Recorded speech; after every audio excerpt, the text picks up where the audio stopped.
to our guest, Carolyn Ford, who is here this week working with the museum object class at Art History. Correct, with the museum studies minor.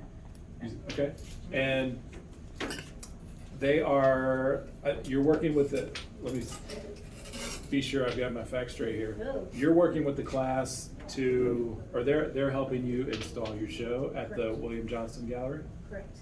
And that opens tomorrow at 6:30? Yes, the artist talk is at 5:30 An artist talk to at 5:30? 6:30 in G40. So down in the basement, there'll be folks too, if you're not familiar with that space, we'll help you find where you're supposed to be. And then at 6:30, just right upstairs is the gallery where there'll be light refreshments if you'd like to get there early.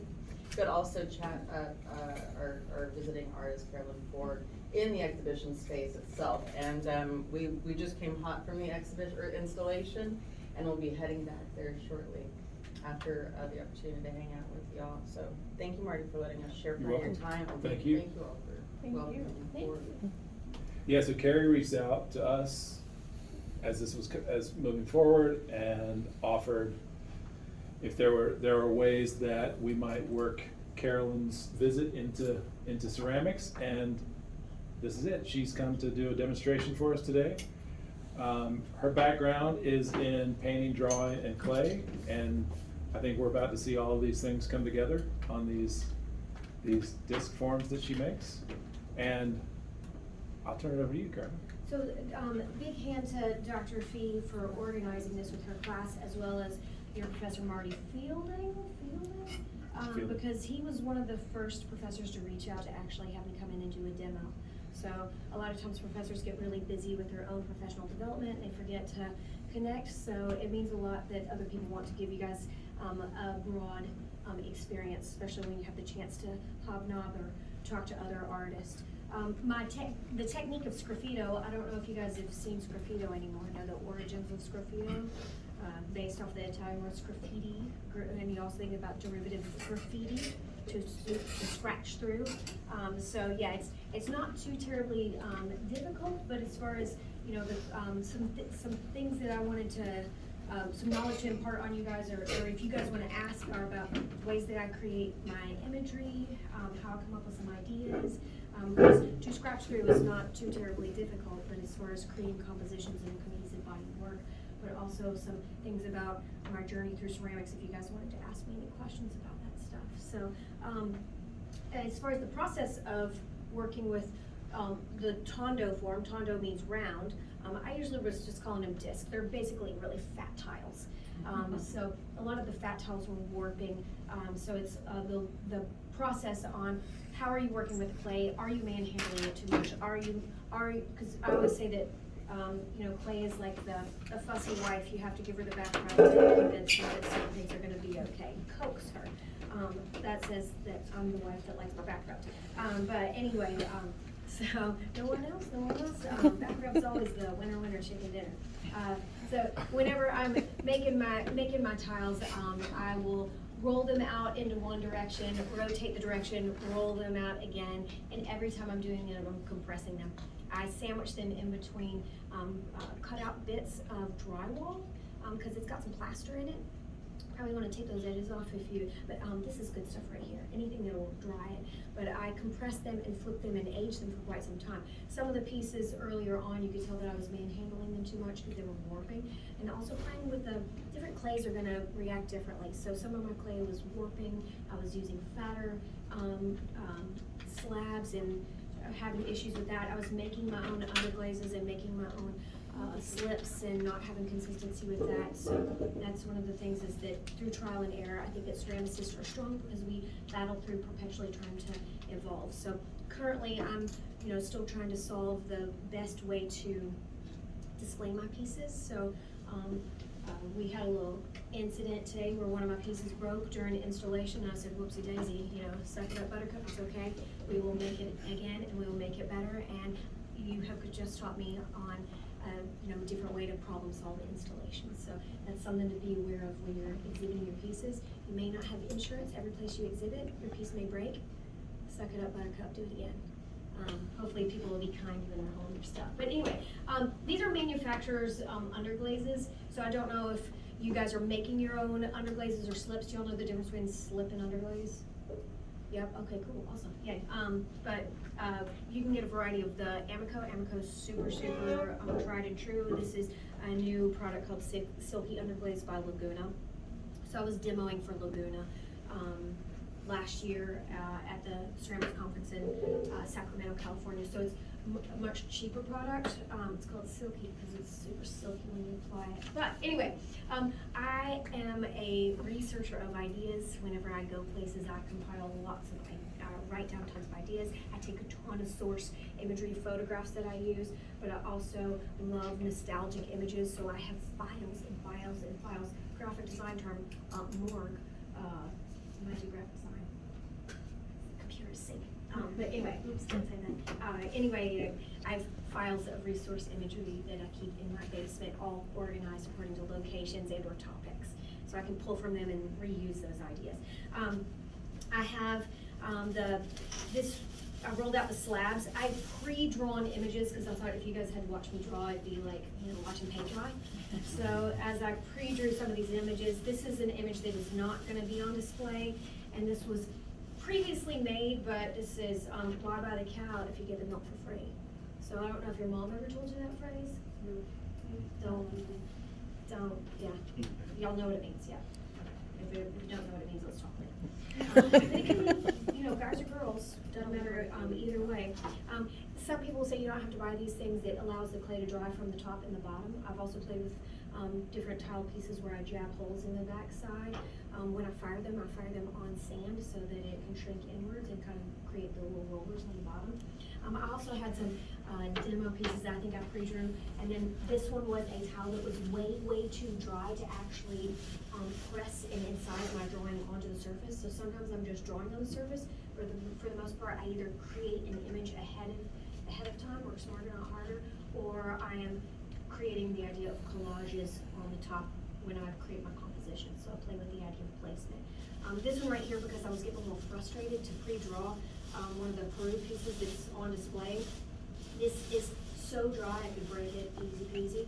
And I was like, oh fart, let's just make some carbon paper. So I made some carbon paper and put that down to trace on the top because I will sgraffito for so long that I will have no feelings in my fingers. So I did a residency at Mission Clay right here, which is the ceramic sewer pipe factory that is owned by the president of Laguna Clay. So all of the residents get to play with the products before they go into the market of whatever Laguna is making, mostly underplaces. So world's largest beehive at Mission Clay. I don't know if you guys can see the incised image. It is Betty Page. I didn't draw that. It's referencing Betty Page because she was giving those images. She was making money from those images. So these are some of the diamond core tools. I do not rep diamond core, and I will say that even though I have some of these, they've come out with some new ones. Love watching the videos of people using them. My jam is really the cheapy cleanup tool, and I also love. I go through these like. I change my underwear as well. What's really got a technical name to it? What is this called? Sgraffito tool. Is What it do you even call called? it? Is it even called sgraffito tool? Don't know. But anyway, so when I pre-drew this image, I just pressed it onto the moist, or not super wet clay. I put in several layers of underglaze on the surface of it. You can use slip if you're working on leather hard. And then from that, I'm gonna, cross-reference what I wanna cut away and just start carving away. So this is where, it is good to wear your coveralls to prevent clay shards from going into your every nook and cranny. And if you're working on dry pieces, are y'all gonna get mad at me for making this? I'm gonna kill you. Well, I mean, it's got black underglaze on it. I didn't know if you guys would be like, oh, this was white clay only. Like, oops, daisy. You never know. My undergrad teacher was so anal retentive about no cross-contamination, and don't do this in this area, and only do this in this area. Don't do this in this. And then when I went to graduate school, the other teacher was like, whatever. You're the work study. You get to clean it up. I highly recommend being the work study, because it builds empathy and it builds more skill to understand the background. So y'all got a lab assistant. I'm just rotating through all these tools. It's anything that cuts from whatever. Right now I'm feeling out how long this has been drying, because I prepped this demo a couple days ago. So it Well, is. may I ask a question? How did you transport the demo down? Because you did take an 8-hour drive after you. It was wrapped in plastic top and bottom, and then I had it in an old, high water clay box. So don't tell Laguna.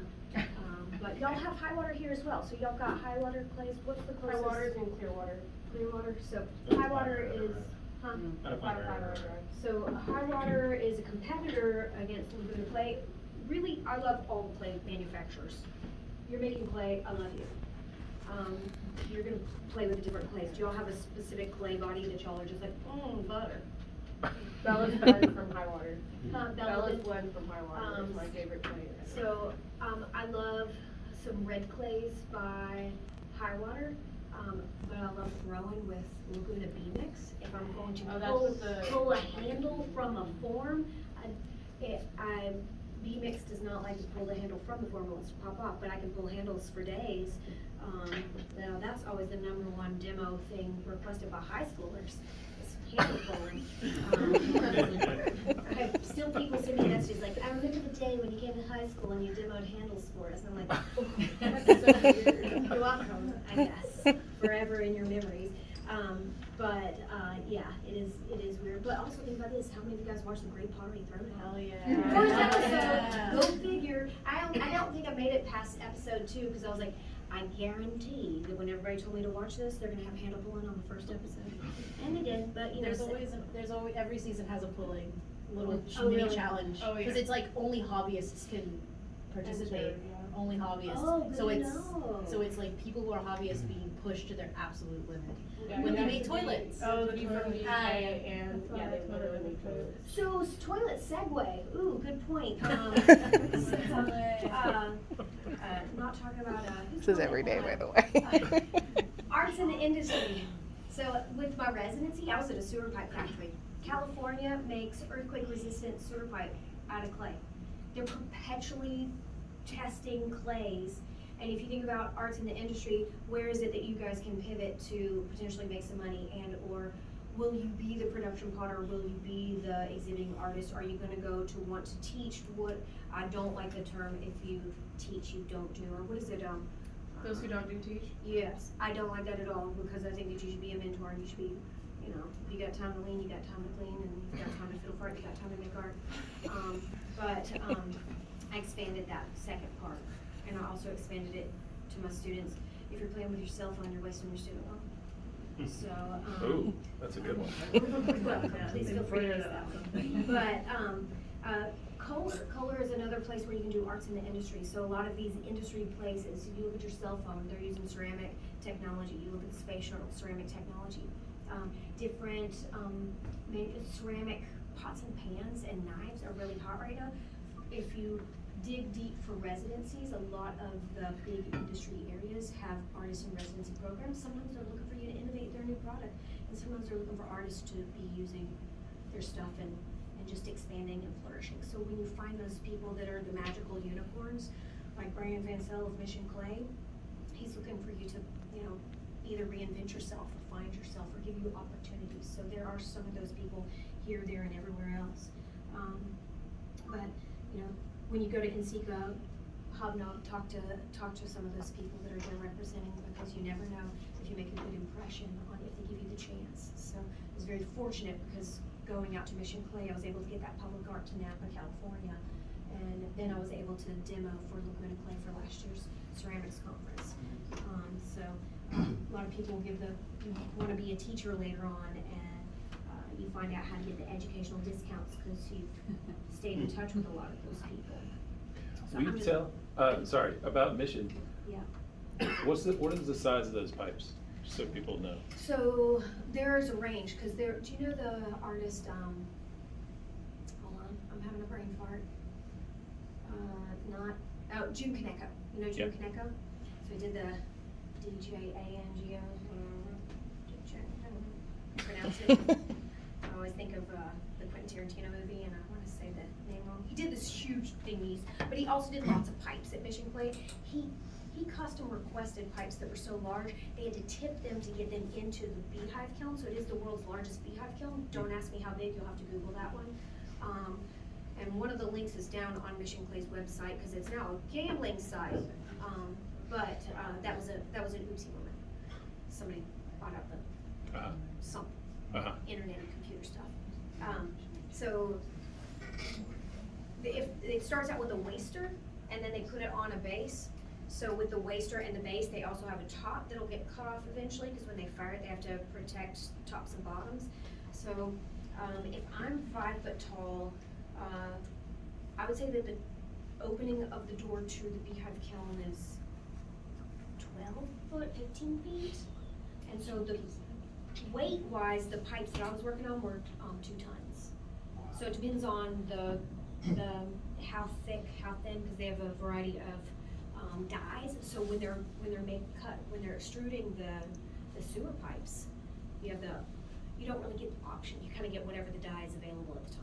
You Sure. can make a request, but a lot of times they're like, yeah, we're extruding so and so inches, and when they say the inches, they're talking about the interior diameter, because the walls of the sewer pipe are like this thick. So in California, because they want sustainability, they're thinking about earthquake resistant stuff, and apparently, fun fact, who loves fart talk? If the sewage is going through the sewer pipe, concrete doesn't allow the gases, or there's something about the gases and concrete being bad news bears, but ceramics, yay, we can handle farts and gases. So, or methane. Because it's permeable and it can get out, or what? I didn't ask, So I just okay. thought, poop talk. I didn't pursue that one, but there, in South Carolina, they're all about, let's use cheapy, plastic pipe. And so, this happened in the road, now we're gonna dig it up and do it again. So it's this, when you buy from Walmart, your clothes are gonna rot within 3 washes. When you buy from Target, your clothes will die within 5 washes. So, bad example there, but yeah, as far as like the quality and the sustainability of the material. So, the other thing is, if you're thinking about sustainability, why would we not want to be sustainable? But, romance without finance is a damn nuisance. So that's where other people are going cheap and it doesn't last, but then they end up paying more. So, but as far as, huge beehive kilns, the pipes were about 2 tons.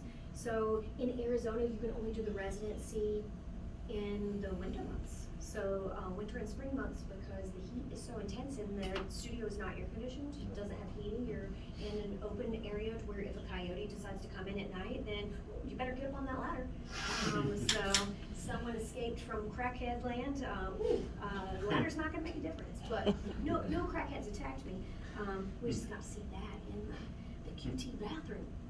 So fun times in learning about industrial area of Arizona, but they also have, I'm gonna say, the world's largest